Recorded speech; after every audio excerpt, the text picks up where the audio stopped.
पुरी समुद्रकूल निकटस्थ माता मठ तथा श्री गौरविहार आश्रमर आध्यात्मिक दातव्य ट्रस्ट अध्यक्ष तथा महामंडलेश्वर महंत सुबलचरण दास जी महाराज प्रत्येक तत्वावधान में 875 प्रकार व्यंजन प्रस्तुत कर प्रभु श्रीकृष्ण को भोग कर व्यंजन द्वादशी महोत्सव पालन कर सूचना अनुसार परंपरा अनुजाई मार्गशीर मास शुक्लपक्ष द्वादश तिथि को व्यंजन द्वादशी भाव पालन कर माता जशोदा यह तिथि प्रभु श्रीकृष्ण को विभिन्न व्यंजन खाइबा को देथिले।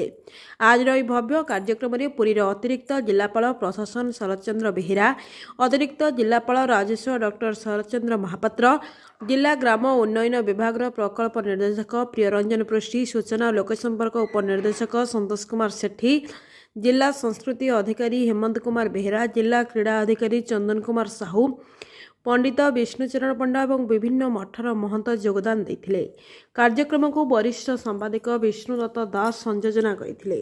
Report Odisha digital news.